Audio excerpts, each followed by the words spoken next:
What is up, everyone? Welcome back to another episode of Manbitesfilm, episode 97. 97, better. 98. No, sorry, 97.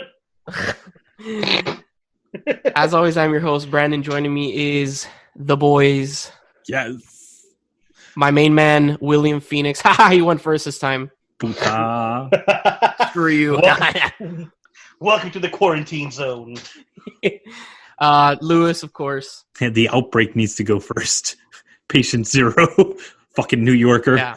God damn you. You and your plague-ridden city. So, should we make the announcement? Yeah, your state has more cases, but okay. Yeah, because of New York. Actually, Goddamn no. migrating population. New York has the most cases out of any state right now, dude. People running from New York coming over here. Branden, who's talking to you? This is between me and Louis. Shut up. All right. What announcement? What are we announcing? Basically that we Breaking news. No. Well, I don't know if Lewis wanted to bring it up that they have postponed, maybe canceled, MegaCon. They postponed it actually until June. Yes, the beginning of June. So we're not going to be able to do our 100th live episode, but we will be doing something special for the 100th episode for sure. Cool. Okay. Yeah, I just wanted to put that out there with the craziness of the world right now. But if you were joining for us to fall on our 100th episode with the goddamn Black Plague going on. COVID-19, baby. Let's go. No, I'm kidding. I really hate it.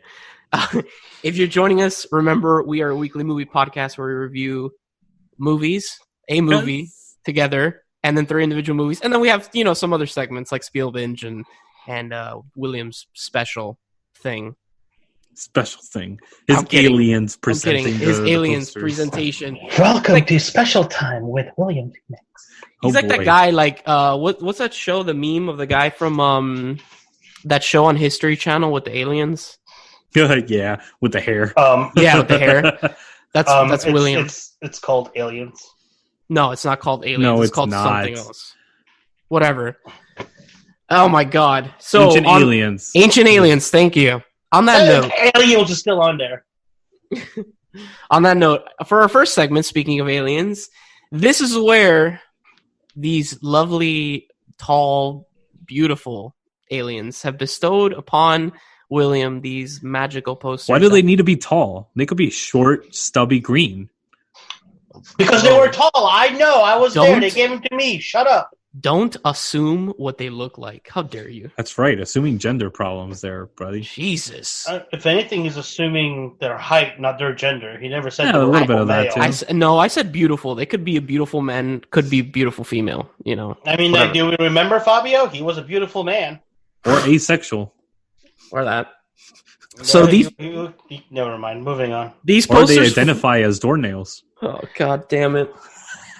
As you can tell by the show, we've or I personally have been I haven't worked for a week and a half, so it's rusty. Yeah, I'm a little rusty. We haven't done the show in 2 weeks. The last episode we did was before shit hit the fan, quote unquote, here in the US with all this shit. Yeah, because I got the plague too, so that happened, and I lost my voice. Yes. So yeah, it would have been a beautiful episode. Oh my god, just me and Branden actually talking normally, getting along. Man, who's got the corona? Who's got the corona? Who's got the my Sharona? Sorry, my corona. So William has these posters, and he comes up to Lewis and myself every single week with one movie, and we debate amongst ourselves if it should or should not be on this list. So, William, tell them what's happening. Tell them it's special this week. What's going on? It is special this week because in the haste of having ran out of New York, where I'm actually in Connecticut. I'm going to be in Connecticut for the next few weeks. Again, infecting the rest of the country. Shut the fuck up. That would work if my test didn't come back negative. So I know I ain't got it. So suck it. Did you say fuck it? No, I said suck it. Jesus. All right, Jericho. First of all, it wasn't Jericho. It was DX. Get your wrestling right. No, isn't Triple H the one that does the suck it motion? Oh yeah, that's right. Part of DX, Degeneration X. Yeah. Oh my God, you're right. I got a headache. I have a headache. Sorry. Continue. You should be listening more to Kicking Out at 2, which is a wrestling podcast that drops every week. Shameless plug. I'm kicking out right now. Oh my God! As I was leaving New York, I realized I forgot, and I actually didn't forget. I placed the sacred papers given to me by those beautiful tall aliens in a safe, and I forgot to take them with me, so I don't have them with me. So I'm gonna pick a random movie and see if we agree. Which I think I like this a lot better too, because like instead of being on a list, which I think we're batting about 75%, if not higher. Are you okay? Are you dying there? Yeah, I'm dying. It's fine. Go ahead. Okay.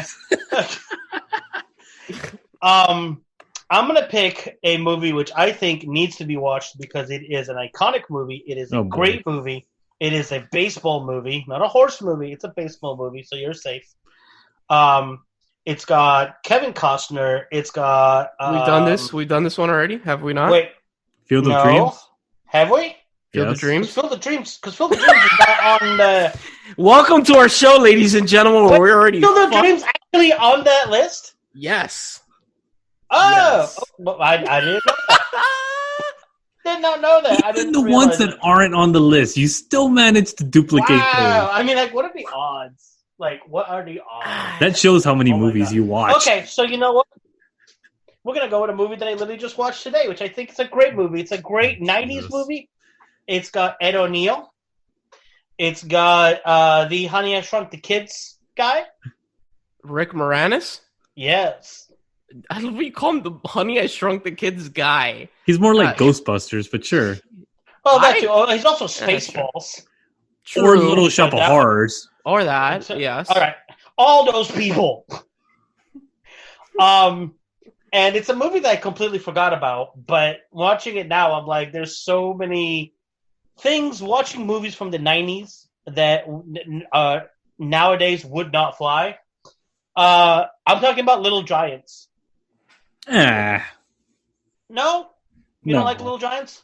I like it, but I think it's, if anything, it would fall under Little like a Giants? must-see family movie. Yes! The whole like underdog story, which literally was like one of the first movies which had like the kids that were completely, like the Little Giants themselves are us. They aren't the athlete-looking kids. There's like the kid that was a preemie, the kid that's like overweight, the kid that can't catch, the kid that can't breathe. You'd have a girl on the team. That's God, a girl playing football back then. That's you, the guy that can't breathe. Yeah, no, you want to give me that same type of like formula. Give me Bad News Bears, 100%. The original Bad News Bears, not that atrocity that came out in the freaking early 2000s. You talking about the one with Walter Matthau? Yes, the classic that is Walter Matthau with. Oh my God, yes, Bad News Bears. Give me Bad News Bears, not the fucking Little Giants. The Little Giants. God damn it, William.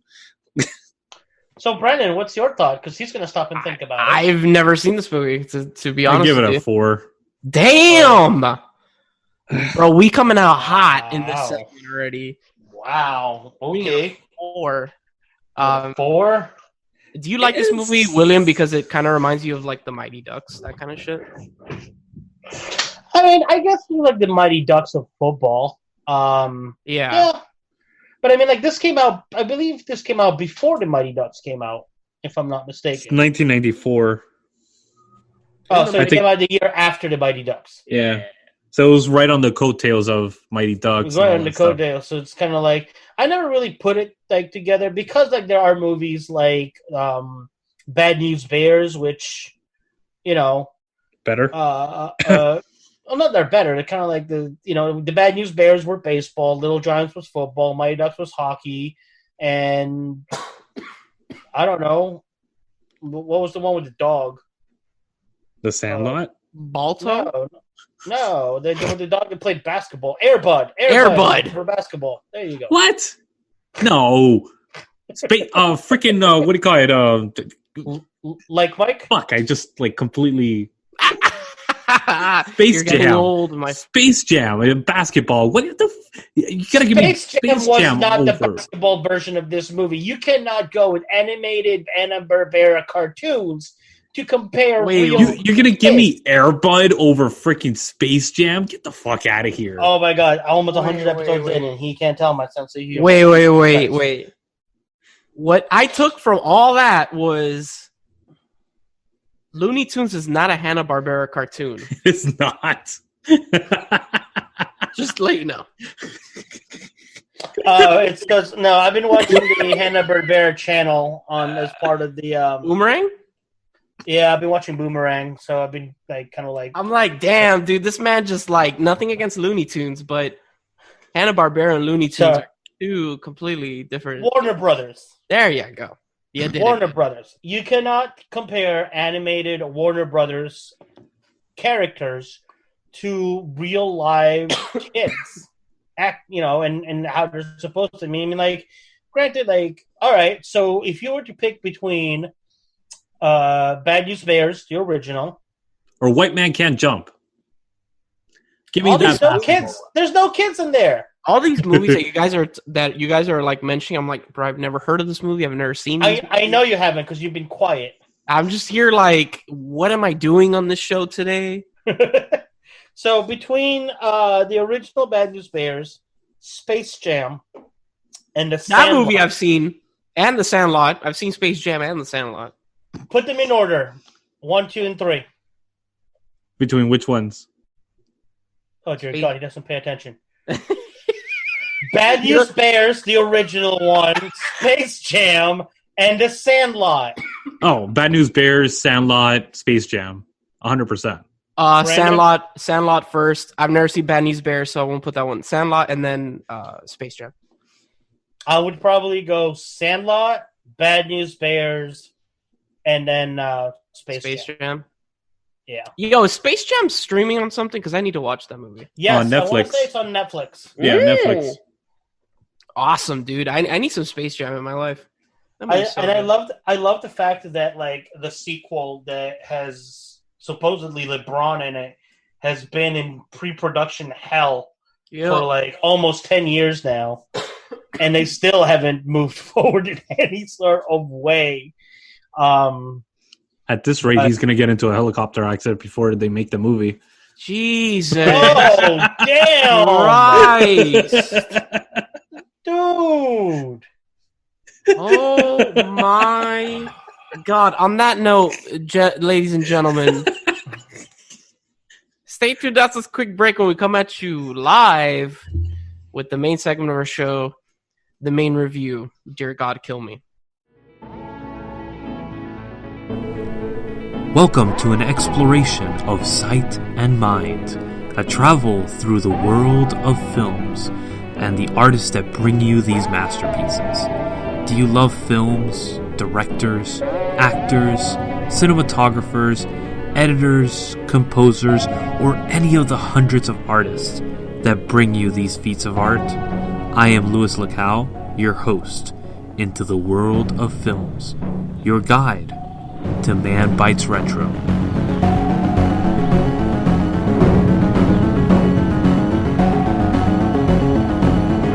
Welcome back to the main segment of our show, the main review. This was Lewis's pick, right? Yeah. Lewis's pick, directed or dictated by the viewers, the listeners, not viewers. We're not. You're not. Jesus Christ. The listeners. So the listeners picked Outbreak. Yeah. Everything that's going on in this world. So what's funny though is that they picked Outbreak, and we didn't have an episode last week. So this got picked before shit hit the fan. Yeah, that is very true. So this was pure coincidence, by the way, because if you do follow us, if it's your first time, we didn't. They picked this last week to go, hey, let's be funny about this. No, this is pure fucking coincidence, which makes it even better in my book. Yeah, no. Timely pick. Timely. So Outbreak is a movie from 1995 starring Dustin Hoffman, Morgan Freeman. Morgan Freeman. I was about to say Patrick Swayze. I don't know why his name just came into my head. Kevin Spacey, maybe? Kevin Spacey, thank you. That's the man I was trying to... no, they did not have the time of their life in this movie. Oh my god. Cuba Gooding Jr.? Yes. Donald Sutherland? Yes. Which, does he always play the asshole? Yes. Every time. My god. So basically the movie is about a bunch of like scientists in the army and stuff like that deal with viruses. And they come across a extremely highly contagious virus that will kill you within like a day of infecting you, basically. Yeah, pretty much. It's like some strand of Ebola. And basically it basically goes from a monkey having it and infects a guy, and then it spreads like everything, and it infects this small town in California. I think honestly, this movie, you could tell that Wolfgang Petersen was like trying to bring back. I think he was trying to recreate the magic that he did with Das Boot. And he was trying to recapture that magic and do it with a contagion movie and kind of Hollywoodize that for an American audience, because this has a lot of pacing issues that Das Boot has, the theatrical cut. Can you say that one more time? Das Boot. Das Boot. Thank you very much. So it has a lot of pacing issues if you watch the theatrical cut of the movie. If you watch the extended director's cut, God save your soul. Like, that thing is like almost 4 hours long. It is ridiculously long. Are you talking about Das Boot or Outbreak at this point? No, Das Boot. Oh, okay. Yeah, Das Boot is 4 hours and 53 minutes. 5 hours long. My bad. Yeah, it's very long. Yeah. So back to Outbreak. Did you guys enjoy this? So this was the first time I'd ever seen this movie. I'd heard about it. I'd never seen it before.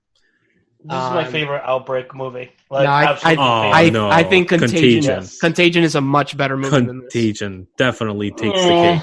But honestly, Contagion, like, he sat down with a scientist and literally created a fucking virus. Like, Contagion is insane. This is a Hollywoodized version, what Hollywood thinks a contagious virus would actually do. Yeah, like a pandemic or an epidemic would be. Contagion is real.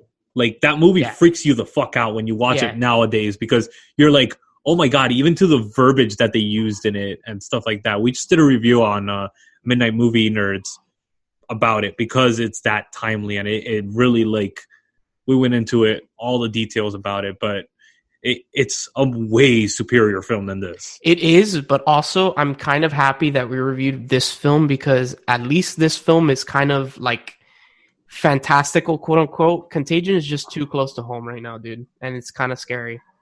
Yeah, it's kind of scary. I like this movie because it has that action packed. It has that quick momentum, and you turn your brain off and enjoy the movie.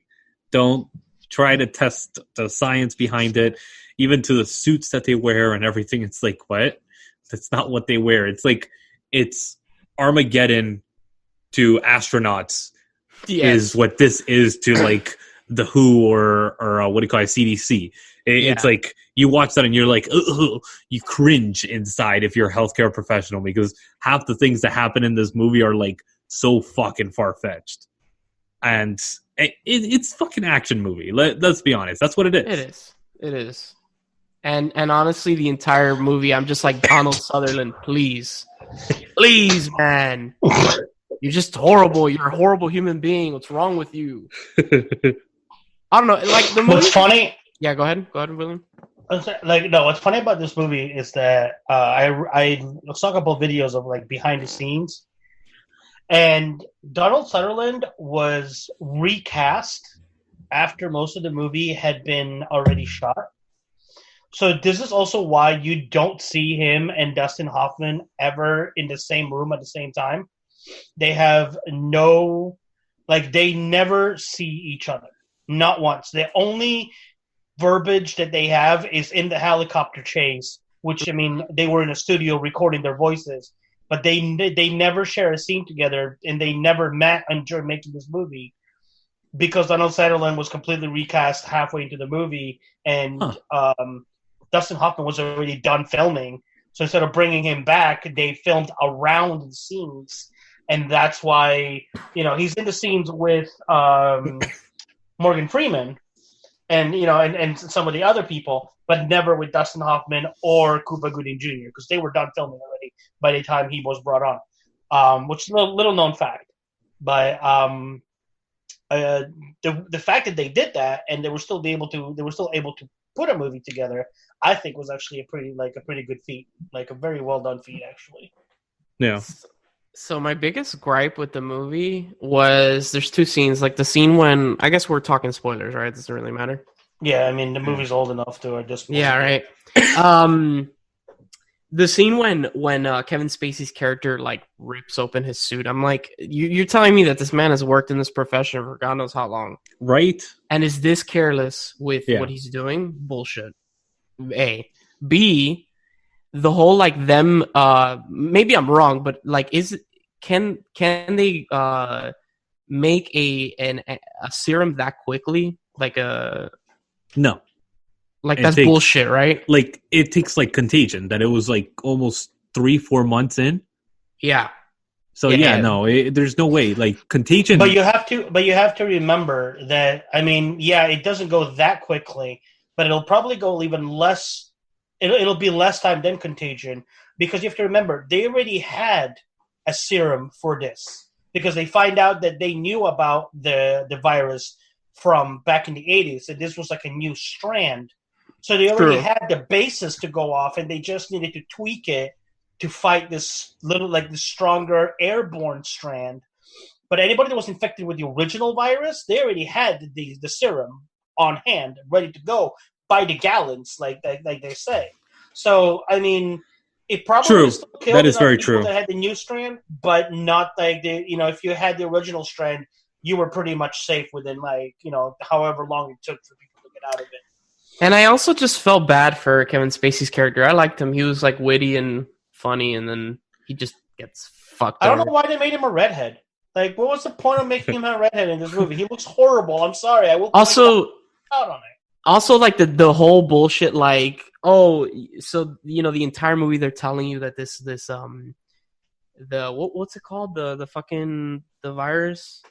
Damn it, I can't remember. 110. No, but like the code word for it. The Motaba. Motaba, thank you. So the entire movie, they're like cementing it in your head that like if you catch Motaba, you're gonna die. Basically, like the mortality rate is like 100% within a couple hours to max 24 hours. You're gonna die. And then at the end of the movie, it's like, so you're telling me that his ex-wife catches it and miraculously survives?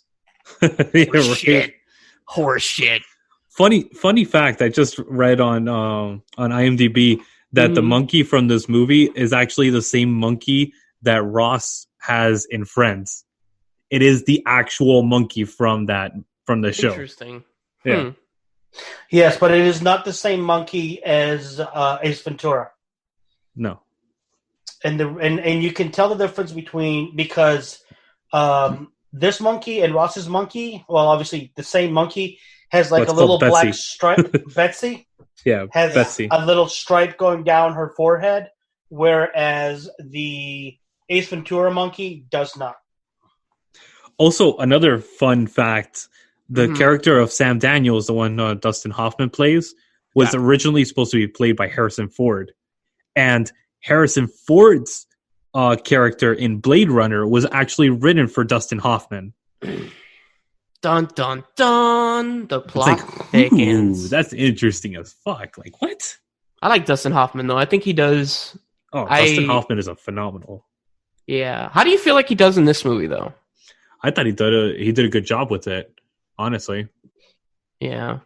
It's just crazy. Like, this movie, just watching, I'm like, I don't know if like the government is really this stupid or. Oh, they are.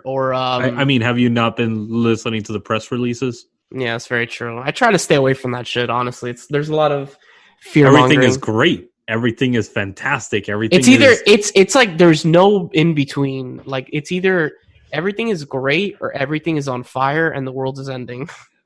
No. The only words that are used are this is the best, the greatest, the most amazing. So here's another ton moment. IMDb, and I'll confirm that Lewis said. I'll confirm what Lewis said, that it is the same monkey. Entertainment.ie, which is a different outlet, actually says that the monkey is the same monkey from 30 Rock, from Friends, but not the same monkey as Ace Ventura or Outbreak. Yeah. That's weird. So the plot thickens. Somebody's monkeying around. Wow. Oh, another inconsistency with the film. Maybe they explained it and I just didn't really pay attention. Why is it that at the beginning of the movie, when they're in the African village and they take Cuba Gooding Jr.'s character in and he freaks out and vomits and takes his helmet off, he doesn't die or contract the disease? It's not airborne. Oh, okay. The original strand is not airborne because they were drinking out of a well, right? Yeah, the villager tells them it's not airborne, and then they find out he's airborne when they're in California, and there was like in a bicycle accident that catches it, and Dustin Hoffman runs, which I love that scene where you see the camera pan into the air vent, follow CGI. That thing is 1994 CGI actually was pretty cool. That wasn't CGI. That was actually the camera following, and then they would just drop down the vent type of thing. But that wasn't CGI'd. That looks CGI to me. That was not CGI'd. I will have to look into that because, the camera goes through a grate, so obviously that had to be CGI. But did they go up and around through the vents and through another grate? Dude, there's easy ways to fake out the camera with that. You put the camera up to the grate, and then you put the camera on the other side of the grate. Also, you're telling me that two military men disobeyed orders? Horseshit. There's a lot of farce. There is, but history has been known that military people have broken orders. But it's like Armageddon. It's Armageddon. Just enjoy it. Don't think behind it. Don't turn your brain off and enjoy the crazy adventure with Kevin Spacey and the gang and the monkeys. What do you guys give Outbreak then? I give it a 7. Lewis? Oh wow. Okay. I love how William's like Lewis. Okay. I was waiting for a 4. I give it a 4.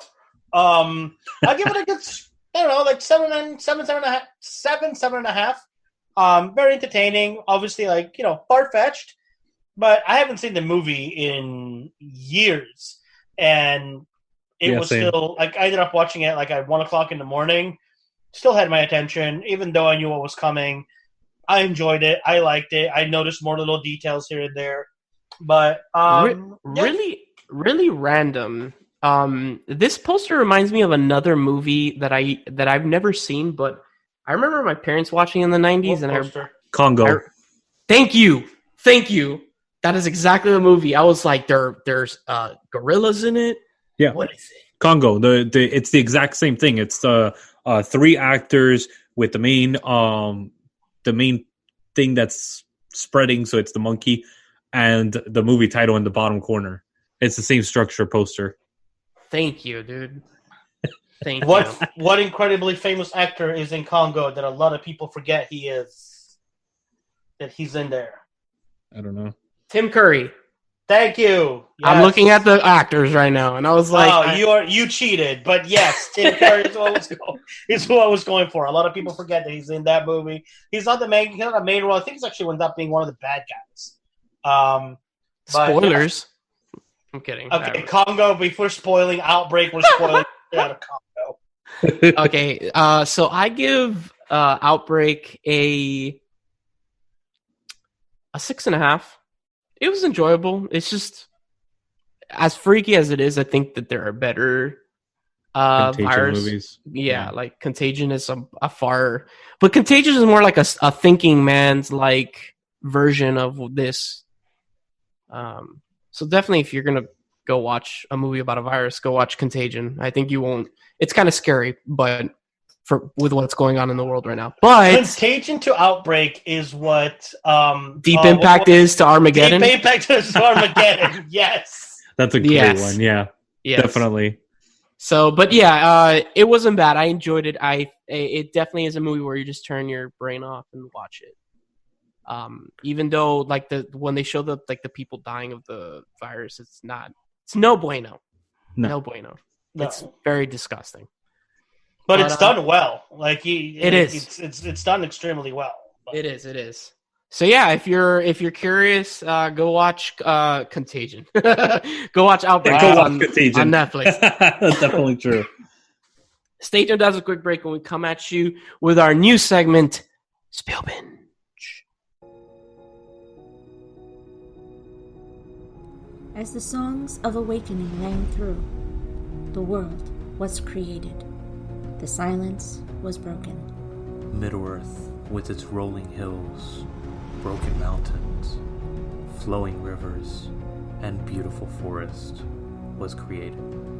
Cellar Door is a journey into the mythology, the mystery, and the beauty of Middle-earth. Sit back. Close your eyes. And imagine.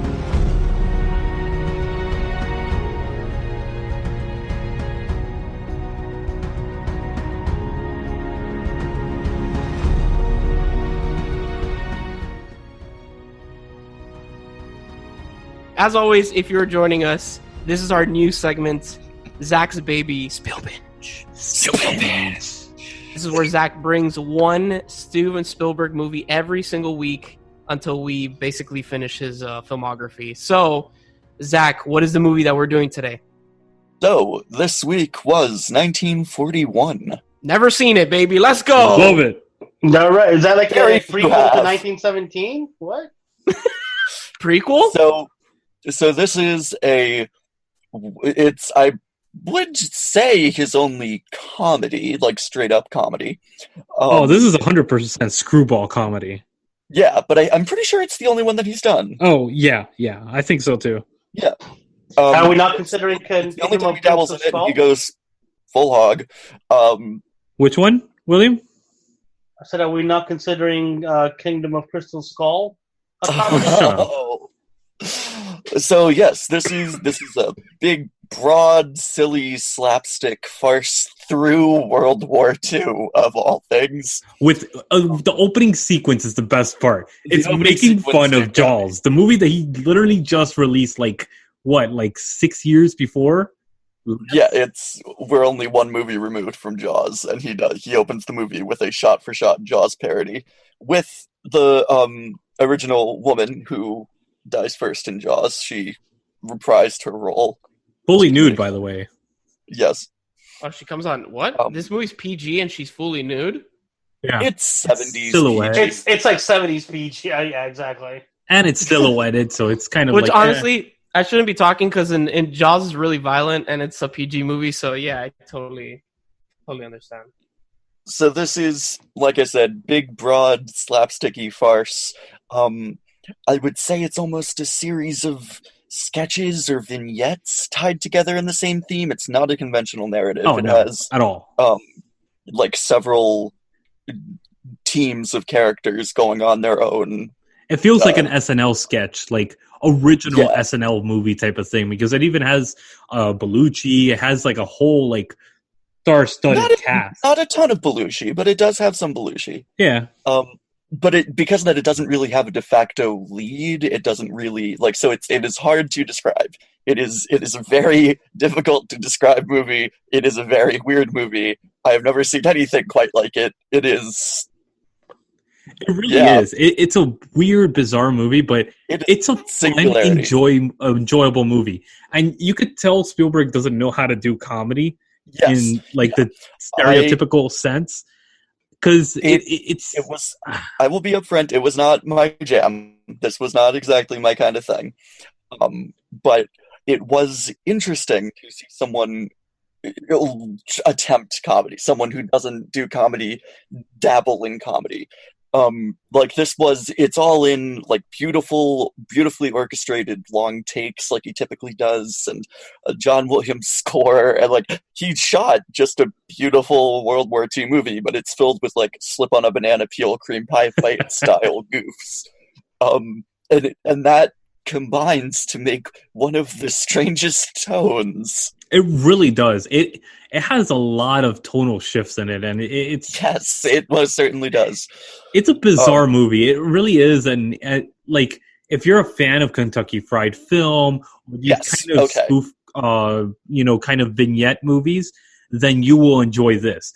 But if you don't enjoy that kind of slapstick humor and kind of vignettes, like Zach said, you're not going to enjoy this. Really, it have a through line. Yeah, it is something. Is this the first time you saw it too? This is the first time I went. Yeah, I went in completely blind. Yeah, and this is what I get for that. I looked up the filmography when we started doing the segment, and I'm like 1941. I don't think I've ever heard of that movie ever. Yeah, it is. Yeah, rather unpopular. It really is. It is probably his most unpopular film, besides The Color Purple. Though, there is a director's cut out there. Really? It is. It's difficult to track down, to my understanding of my research, but it's about twice the length. It aired on TV a couple times, and that's about it. But it is apparently more solid, more cohesive. So there is that floating around in space somewhere. Huh. I can't imagine that long of a version of this movie. Since this movie takes place in World War II, is this like the precursor to Saving Private Ryan minus the comedy? I mean, no. Wow. Okay, you can tell Sorry. he has an eye for shooting those type of landscapes. Yeah. You can tell he's interested in this world and this time period and everything. Like it's real. The only outlier is that it has, again, just broad comedy. Mm-hmm. Yeah. Lowest common denominator comedy, really. Yeah. It's a lot of like sophomoric toilet humor and shit like that. Yeah. Yeah.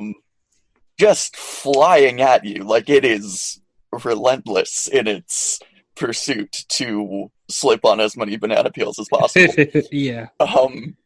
And obviously, it would ruffle some feathers by being that irreverent about a topic like World War II.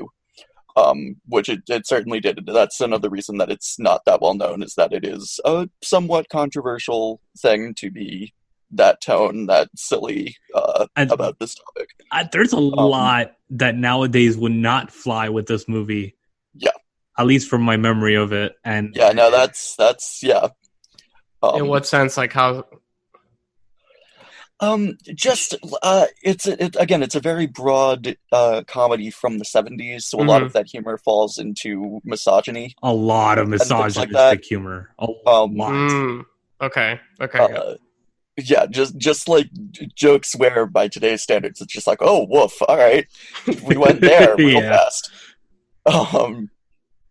But it is. It looks great. It sounds great. It's really just that comedy doesn't lie in beautifully composed oneers. Yeah. It's a very awkward experiment, but that's what it is. It's an experiment. So I think he was trying to test the waters and see if he could actually do like a screwball comedy. Yeah. And because there's also a great deal of reverence for like 30s, 40s style classic American screwball in there. But I just think that it's too many ideas packed on top of each other, too many creative cooks in the kitchen in that sense. And you got to give Spielberg a little bit of credit, the fact that he actually was willing to put himself out there and actually try to do this. Oh, yeah, and how many goofs there are at his own expense. Oh, yeah. And how many, self-referential a lot. Yeah. Yeah. So yeah, it is an oddity. It is. It's a palate cleanser after Close Encounters. Yes, yeah. Yeah, Jaws, Close Encounters, and then left field, here comes Screwball comedy time. 1941. Yeah. Yep. So what do you give this movie overall? I guess a 4. Really? That bad? Yeah. Oh. Really? Not for me, my man. I would give this a 6. I enjoy it. Okay. I've seen it probably maybe about 2 or 3 times. It's one of those, like, whenever I feel like turning on something in background noise, it's always fun because you come in randomly and see a skit that you really enjoyed type of thing. Mm-hmm.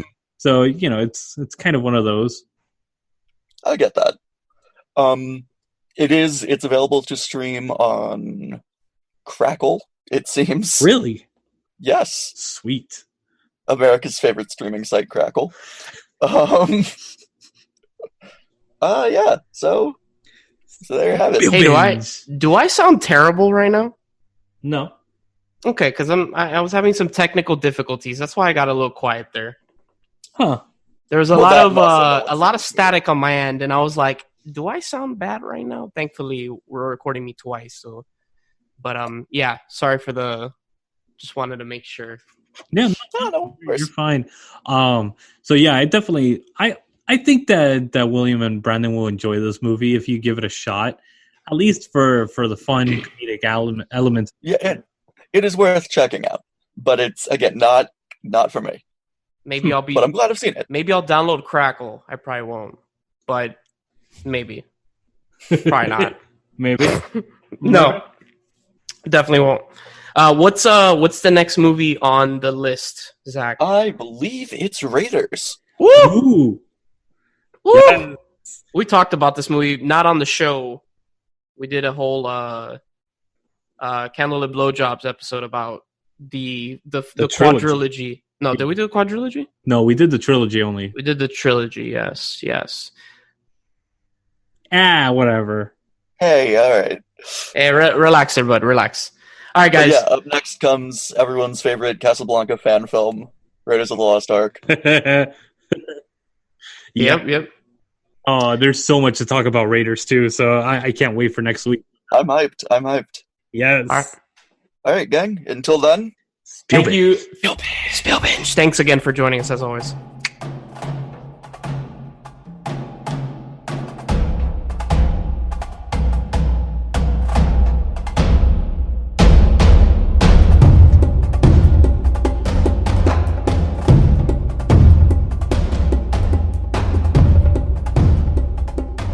Six, 7, 8. We could do a musical because I know I love that. We could break into song about a horsey.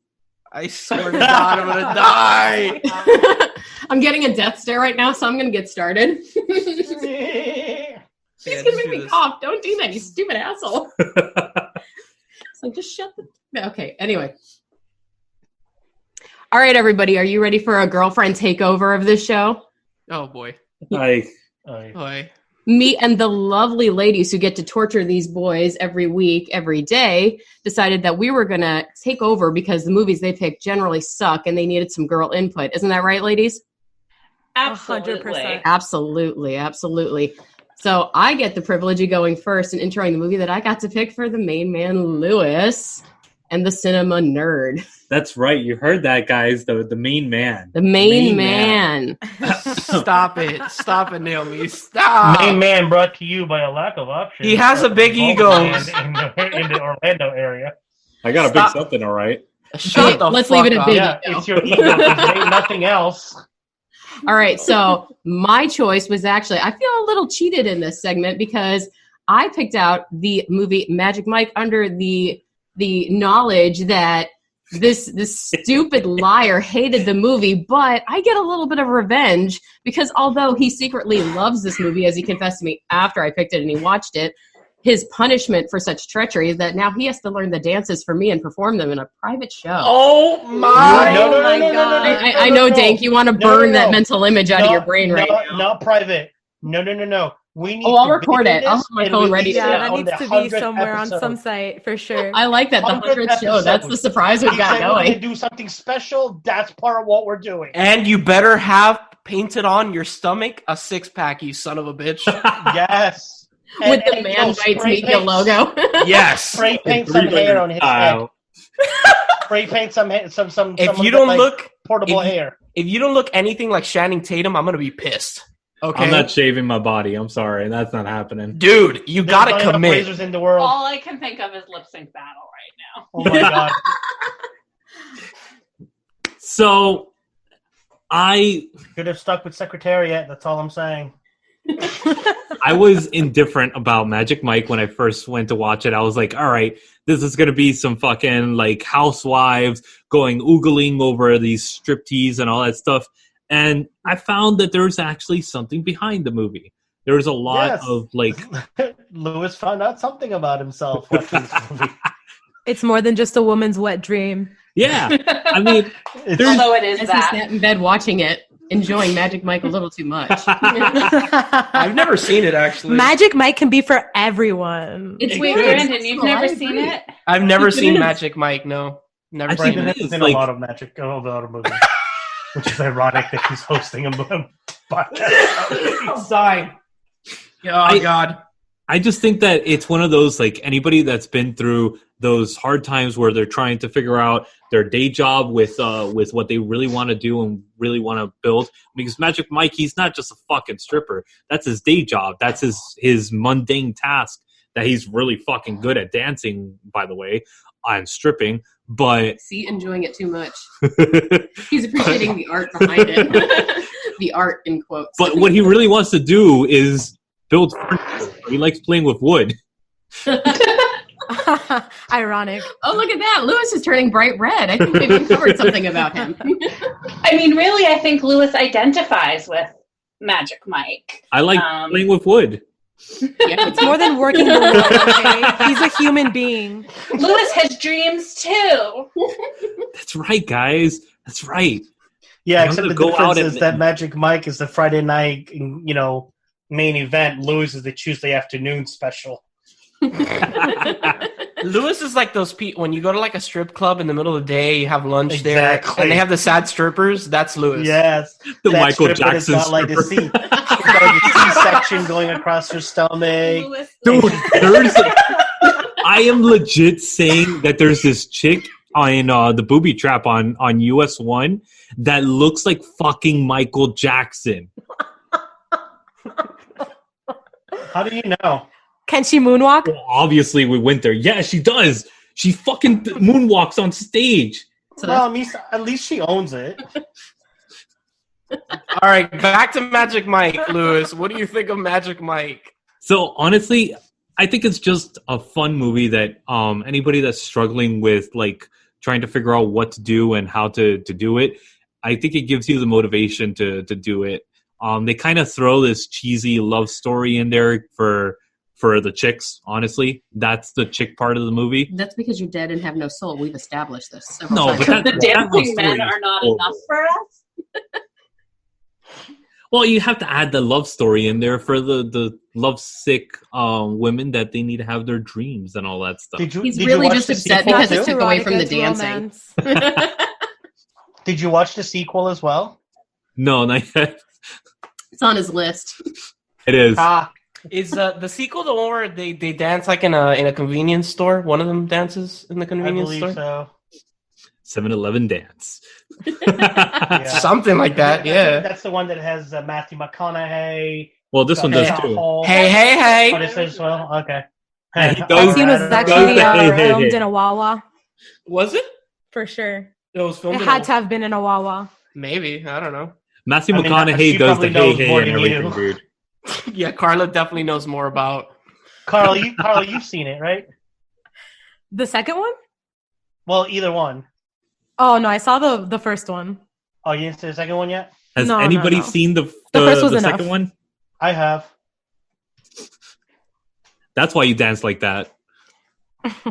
What the hell does you that? wonder what he means, dance like that, and you get bored. Google Fat Thor NYC, and that's all I'll say. They're just gonna move on. I'm so proud of my boyfriend. Right? At least I was incognito. So now we know where you need to get your dance lessons from. Yeah. Yeah. No. Yeah. No.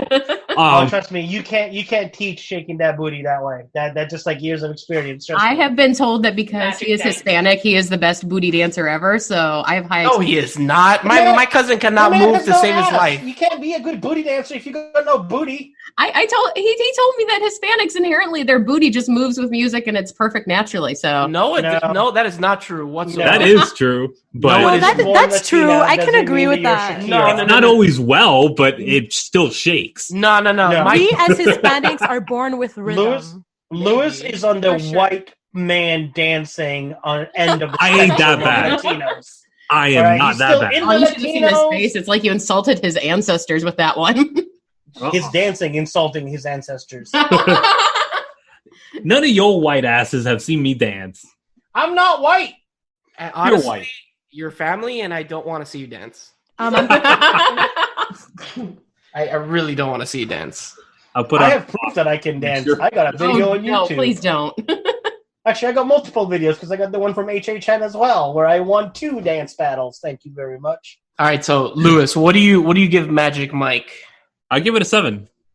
It's an enjoyable movie. That gets a 7. I think it's a 7. That's a competent 7. This says so much about you as a person and a human being. I'm surprised Naomi, have you never 6.9? Naomi, you've listened to a show where he talks so highly of a movie and then he's like, I give it a 4, and you're like, what? There was one movie where he talked so. I know. I break him on that all the time. And then he's like this movie is amazing and wonderful. I'll give it a strong 3.5. Yeah, and I'm like, Lewis, what's wrong with you? Who touched you, dude? And Mr. Phoenix over here does the opposite. He's like talking about problems with the movie, and then he's like, and I'll give it a 9. And I'm like, what? And also, all right, so Soderbergh is a good director, and the fact that he did this one, you could tell. It has the cinematic aspects. That's why it gets a higher score. It has good fucking cinematography. It's not just like this stereotypical sterile fucking shots like they do in most chick flicks. They're not like these, like, not... It actually moves. The camera moves. The movie moves. The editing, the music, it all adds to, like, the life of this character. Listeners, you heard it here that he says that Magic Mike is a representation of good cinema. No. I think we're going to hold that as the standard. That's what I heard. I think that's what we all heard, that that's the standard for good cinema. I say right there that with it Das does, Boot, right? It does a good job. Das Boot. Das Boot. And Magic Mike are like his top films now. Your Russian really comes out with the Das Boot. Das Boot.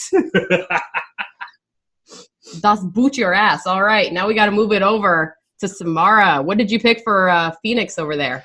Okay, well, so we kind of went back and forth on movies for a little bit, and I really thought I was going to be able to torture him with some Barbra Streisand because, by the way, Louis, somebody loves Babs more than anyone. Louis, thank you for saying no to the stand-up of Barbra Streisand and listen to her sing for 2 damn hours. But yes, my Barbra Streisand pick was next. So I settled for making him watch Frozen 2. Oh my god, yes. Hey, and if anybody knows how much he hates Frozen, then Frozen 2 was definitely a solid choice for bringing the pain. William, you gotta let it go, buddy. I know, that's what I keep telling him. I prefer when it was called Princess Mononoke, but whatever, it's a whole different story. Oh my god, that's nowhere near the same thing. Because it's like Anna is the boy and Elsa is Princess Mononoke because she becomes like one of the elements, or you can call it Fifth Element as well because. Big surprise! She becomes the missing element. Like, I did not see that coming in the first 5 fucking minutes of this goddamn movie. So, William, who's the tree spirit, the forest god? Who is that in the movie? Olaf. Fuck off. I will say this. So, Carla and I watched this movie recently, since now it's on Disney Plus because of all the craziness in the world happening. Right? Yeah. I gotta say. There were a couple have all of you seen Frozen 2, or is it just... Yeah. I haven't seen it. I saw parts of it, but I fell asleep. Okay. Was it after 7:30, Naomi? Is that why you fell asleep? It was after 6 p.m., which is really pushing Naomi's bedtime, so, you know. Okay. There were a couple times during Frozen 2 where I was like, this movie is legit beautiful. It is. Like, I don't know, the CGI has gotten to a point where I'm like... Oh, very aesthetically pleasing. Yeah. Very good. There were some scenes where I was like, this is beautiful. And it was mostly like nature shots. When they're traveling to the forest in the beginning of the movie, I was like, damn, this is a really nice movie. But I'm sorry to take away your segment. Your part of the segment. Oh, no, not at all. Brandon just got too excited because he loves this movie so much. I do. Anna, it's so good. Anna is my best friend. I thought it was better than the first one. I enjoyed it. Yes, I enjoyed it a lot more than the first one. I loved Olaf's little like recap in the middle and at the end of the credits, which was like great. I'm becoming like a good, solid Josh Gad fan, which I wasn't beforehand. But between Olaf and LeFou, and I know I saw him in a couple of other things too, which I'm really starting to become like following his movies and everything. The music was nice. There were some things that did not make sense. Like when she can see like the past, which is fine, but then all of a sudden she can hear the past when she's like in the boat listening to her parents talk. I'm like, where did that come from? I feel like that's I feel like that wasn't happening. It was just like them imagining what their parents were going through when they were basically dying. But I love Olaf because the girls are like, oh yeah, there's always a compartment of the ship which is like made to like not sink and not break apart. And Olaf's like, why don't they make the whole ship like that? I'm like, I know, right? Like, no, I don't get it. Best character though is the little lizard. Oh my god, the little chameleon. Here we go. The little chameleon, the little fire chameleon. So cute. That thing was so adorable. Like when he just looks at Anna and smiles at her, or Elsa, sorry, I was like, my god. I want this little thing in my life. Disney does a good job of giving you like these little side characters that are usually insects or bugs, and they do like cool little things. Like, well, you know why? Because merchandise sells. Yeah, so, for sure. Lewis, I'm going to throw it out there that when Lewis has nothing to add to the conversation because he hasn't seen it, he pulls out some random arbitrary fact to try to contribute to the moment. Generic insight inserted here. Lewis, have you ever seen the IRL, like a video or something of those like salamanders that smile at people? Yeah, I know the character. Yeah. I know which one. It's so adorable, man. Like it looks at Elsa and it just smiles. I was like, I do love how when she's in the Hall of Memories and she hears herself sing, and it kind of like makes fun of that. Oh, she got the corona. Sorry, guys. They got the corona too. See, you already passed it along. Fuck. Wait, Carla, put him out of his misery. Jeez. Wait. By the way, I said this while I was watching the movie with Carla. Doesn't the main song of the movie sound a little bit too much like "Let It Go"? Well, like it had the same kind of. They were obviously trying to find lightning striking twice, and I think it had a similar melody. Maybe it did a little bit, but I mean, I enjoyed this. Like, what was it? Into the Unknown. A lot better than Let It Go. Oh my god, that was such a good song. Yeah, I think the music in 1 is so much better than the music in 2. Like the music in 1 sticks with you. 1? I will agree. Well, you're not a 5-year-old girl, so I wouldn't expect you to. No. But I agree with Samara because there was a couple of times, like specifically the. God damn it, Brandon. Wait, no, sorry. There was a sequence when Kristoff sings that I was just like, I'm out, dude. Like, I disconnected completely from the movie. Yeah, I mean, like, I feel like there are maybe too many songs that are like trying to get everybody to have a song in this movie, which piles up in the end. But I like the main song, like, like Let It Go is the main song, or the first one. I enjoyed that a lot better. And Panic at the Disco does an incredible, not demo, they did a good job covering during the end credits. Panic at the Disco. Shit at the disco, you mean? Whoa! You need to stand back, my friend. Stand down. Shit at the Disco. It is not, dude. Brandon Urie, the lead singer of Panic at the Disco, is incredibly talented. He is amazing. Oh yeah, absolutely. Yeah, but what did I miss? He's so theatric. Did Lewis try to be like snobby again? Because I'm talking about the music. All of it. He's actually really talented. By the way, before we get off this tangent, how long ago was it that you listened to Panic at the Disco? Well, that says everything you need to know. Exactly. So shut your goddamn mouth and just go along with it. Because they do like a good cover. Like I'm not saying an amazing, but like they do a really good cover of Bohemian Rhapsody as well, which is in Suicide Squad's. That says it all right there. He also does a great rendition of the DuckTales theme song. Does it really? Mm-hmm. Oh, well, there you go. I'm 99% sure it's him. There you go. Back to Frozen 2. I am hoping that they decide not to try and make a trilogy. I think that this closed out very well. Keep it a duo. Don't do the cash cow thing and try to come up with a third one. Disney never. They'll do the old. Yeah, no, Disney will never do it. They would never do that. Honestly, did you ever think there was going to be like ever? Did you ever think there was going to be a fourth Toy Story? There's nothing wrong with that. No, exactly. Fourth Toy Story was the first one that I actually like. I didn't cry, but I definitely teared up and had some tears. What about the end of the third Toy Story? Come on, seriously. When he gives his toys to Bonnie, it broke me, dude. It broke me as a human being. I love the new meme now of like the Andy being like the Patriots, and they're handing over Tom Brady to the little girl who's got the Tampa Bay thingy on her face. And he's like, "Be careful with him," and I'm like, "Oh."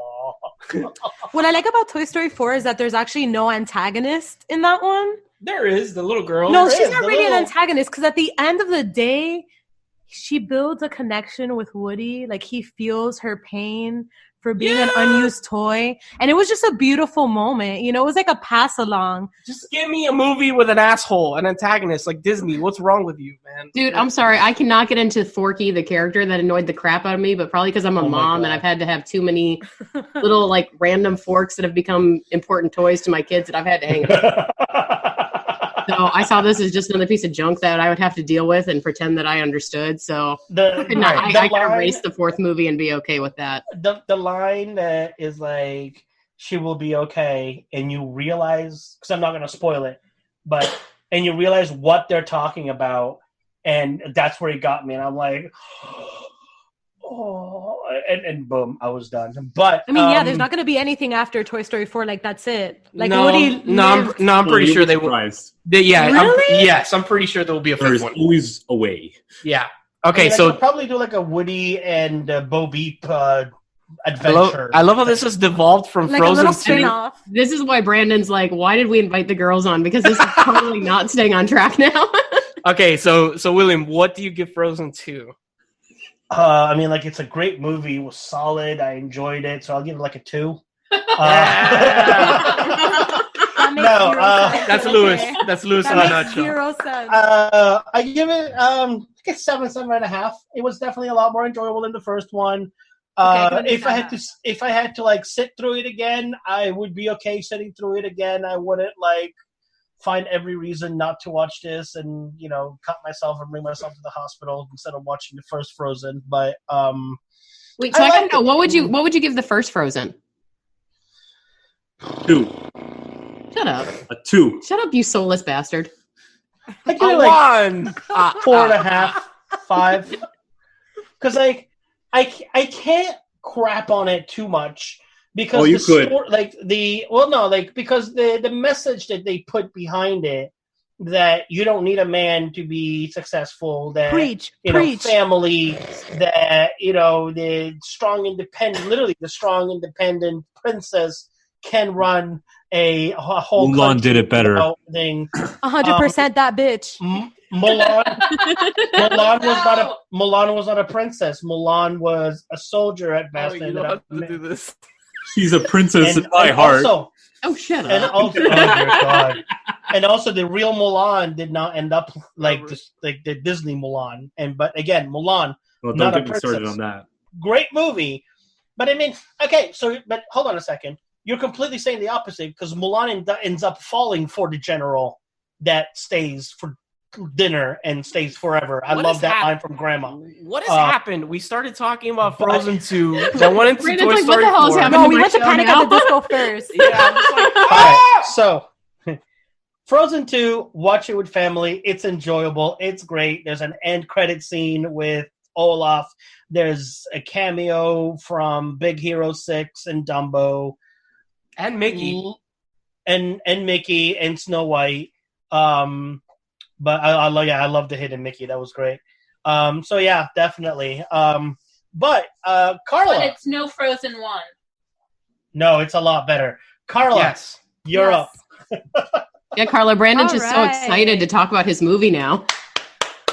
So I have been trying to get Brandon to watch this movie for the longest time because I think this movie is hot garbage.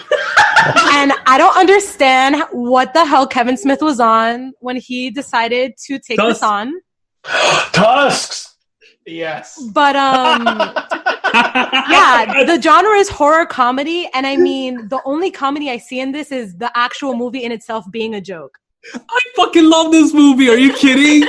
This movie. Dude, I was cringing. It was like, it got underneath my skin. It like irked me. I was unintended, like, right? What is going on? Unintended, I legit feel like you're talking about cats. So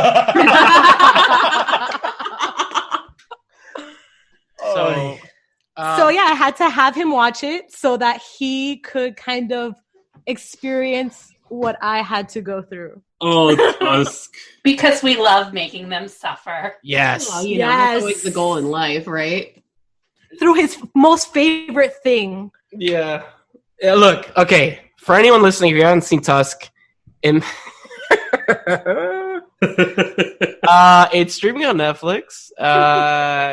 It's basically about a dude. He does a podcast and he gets word of this old man that's going to tell him crazy stories, and then the old man turns out to be crazy and is going to put him in a suit to resemble a walrus, but like actually turn him into a walrus. That's the movie. Discount Human Centipede. Yeah. Even though I've never seen Human Centipede, and I refuse. Oh my god! I refuse to watch that movie. Oh, that movie is fucking amazing. The first one is so fucking. The first one was good. Then the second and third. The second one was fun. Third one was a little too much. That final sequence one was kind of like, what? So I didn't know that this movie was trying to be comedy. I know that it's Kevin Smith, but like when they first show him in the walrus thing get up, I couldn't, dude. I fucking couldn't. I can never see Justin Long the same way. Like, I am affected. Do you understand that? He's supposed to be like a cute character. I fucking love it when you first see him. It's like, so good. Ukulele, Justin Long. But a walrus? Look, for anybody that hasn't seen this movie, I didn't like it per se, but do yourself a favor and Google Tusk and look at the Google images. Yeah, the Google images, and find him in the walrus getup, and it's just horrifying. Oh god, it's so bad. If you want to watch the sequel, the spin-off to this, watch Yoga Hosers. How is that? Watch what? So good. Yoga Hosers. That doesn't even make sense. It's the two people at the convenience store. Yeah, and it's like the entire movie is just what? Like what? Okay, in the convenience store. Tusk off the rails in a convenience store. Let's do it. No. It's like it's in the same universe. The main characters are the two girls that are the convenience store clerks, which is Harley Quinn and what's her name? Johnny Depp's daughter. By the way, when I figured out that was Johnny Depp, the movie, I was like, what?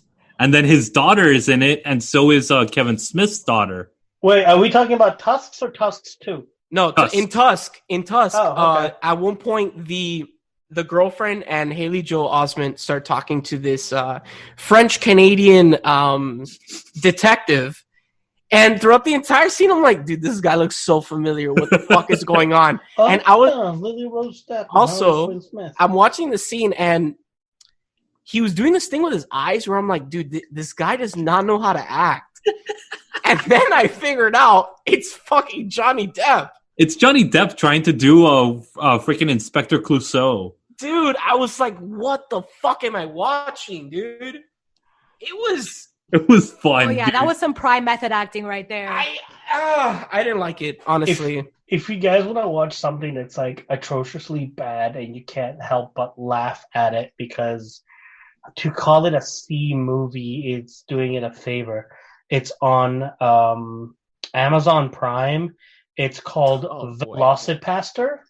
Oh, it's so good. It is so bad. It is good. It's funny as hell because it's done so bad. Okay, good. The entire movie, I'm just like, and then their podcast is called Not See. Like, I can't see. And I'm like, oh my God, man. I found it enjoyable in the sense that it's just so stupid and over the top. It and is. Like, you can't take it serious. But I legit, I kind of came in thinking that it was just a typical horror film. I didn't know it was comedy horror, but I think that there's better comedy horror. Like, go watch Evil Dead.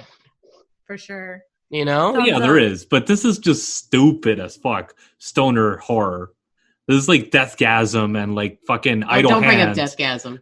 Don't bring that up. But you know what this is? They wanted this to be a cult classic, like a decade from now, people look back on this and they're like, oh my God, did you watch Tusk? It was like so crazy, man. It was like so different. Well, it does have that. It has that following now. Does it? That's crazy. No, it needs to be thrown into a vault and sealed. Well, also, this is the second part in the trilogy because you had Red State, you had Tusk, and then the last one was Yoga Hosers. Okay. So this is all the same world. It's another View Askew universe. Also, the entire time I was watching the movie, I was just wondering, like, how uncomfortable must have been to be in that suit. Just why, dude? And the way he just hope he him. got paid a lot of money for this. I love how he positions him inside the little display case, and he's like, "Come on, you have to move a little bit. I want to feed you." And he starts trying to feed him. What is this streaming on, by the way? Netflix. Netflix? Yeah. We are not watching this tonight. So, William, I'll be watching it later. Have you seen this before, William, or no? I've seen like excerpts of it, but I've never actually like fully seen it. Oh dear, I think we know what's Samara's future now. No, I'm not going to make her suffer. I'll probably watch it like later tonight, or I'll watch it tomorrow during the day. It's just ridiculous. Suffer through cats this week. I did not make it. That was a conscious decision choice that we both made. I am so sorry for your loss. Dude. Your loss of taste for having to watch Cats.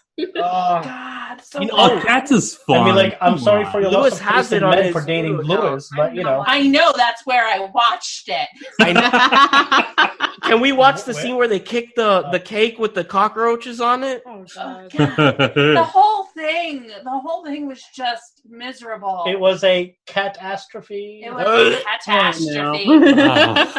You know that people say that there was a version that they taped or that they did with actual, like, that the cats had buttholes? Yeah. What? And they had to take out the buttholes That's when they released it, I guess. Well, they send a day one patch for the movie. It's whatever. Back to Tusk. But I'd say I think Brandon's just in there going, I've lost total control of this show. Tusk, I did not like it. I'll give it a 4. I'll give it a 6. I'll give it. I'll let you guys know next week. True. I have no interest whatsoever. You're not missing out, Samara. Don't do it to yourself. It's fine. I feel like Brandon ended up getting the short end of the stick. I see Human Centipede in the future for you guys. I really did. Like Magic Mike and Frozen 2, and I get fucking Tusk. Kill me. Thank you, Carla. Carla gets an A+ on this assignment. Carla's like, all right. So it's my turn to pick to give the listeners 2 movies to choose from. Make it good. Make it good. So we're gonna go with both of them are streaming on Netflix. Okay. Yes. One of them is Her. No. Is that the one? And the other one is Phoenix, where he's like, yeah, Joaquin. Joaquin. And the other one is Moon, the one with Sam Rockwell. Yes. Sam Rockwell. Yes. Oh my god, I'm gonna suffer either way. I mean, two really good actors. Do you really not like her? I fucking hate. I really don't like her. I fucking hate her. Really? How about All right, Yeah. so that means everybody vote for her. Yes, do it. Lewis, suffer. Do it. I'm Do sending Yes, it to but you're cinematics. making me suffer too. Why am I in the Do splash not zone? let your That's little okay. minions sway the vote again. Oh, I will. No, Yeah. I actually really want to see horsey her. movies next time. 2 horsey movies. It's really You nice. for a week and a half. They did not buy your vote. Okay, on that note, thank you, ladies, for hijacking Get this the hell off segment. this call now. You're very If welcome. anybody from Netflix is listening in on the show, please remove her in the next week. Yes. Remove her, please. That's happened twice on this show in the past 100 episodes when we picked a movie. One time happened. I'm with me, gonna I create picked the fake show, Facebooks just so I can vote for her multiple times. and then Ladies, you know our literally plan within now. 36 hours, they took it off of that streaming channel. So again, thank you, ladies, for hijacking this segment and spicing up our lives a little bit. Happy to hijack. You're Always here to welcome. help. Awesome. Lewis, I'm sucking. Lewis, we have so many shows now. You plug it this week. What are we plugging, my dude? All right, we have some new ones. so we have Man Bites Retro.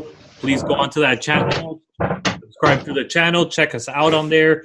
We do a couple of shows on there, Madman with a Mic, and our latest one, which is Midnight Movie Nerds. Yes. And, of course, Manbitesfilm, which is us. We do candlelit blowjobs. We do Manbitesfilm, and we do Man versus Film. And then, the last but not least, is Cellar Door, A Journey into Middle-earth. So any of the Tolkien fans out there, please check us out on there. That is an amazing audio drama that we do, and it's pretty much audio drama of the mythology of Middle-earth. So please check us out on there. And our sister site, diverselygeek.org, and our brother from another mother, Hey. Narcotic Casserole on YouTube. Sorry, I had to swallow there for a minute because my throat hurts. Jesus, man. I was like, wow, he's pausing for dramatic effect. And you can check out any of the links and everything on manbitesfilm.com. We just revamped it, so it's easier than ever to check us out on there and really pick and choose what you want to listen to. Awesome. One last thing, because I'm probably going to have Lewis on sometime this weekend. If you want to see what we look like while we banter for an hour, I've been doing an everyday show from 12 to 1 on Instagram. And I'm probably going to try and reel Lewis in for one of them this weekend so that you can hear us chit-chat more and bullshit more. Real me in for one of them, too. Oh, absolutely. Dank at a distance. I got 2 guests, and I'll have you guys on separate days. Awesome. Cool. So yeah, where can people find that show? It's on Instagram every day, 12 to 1.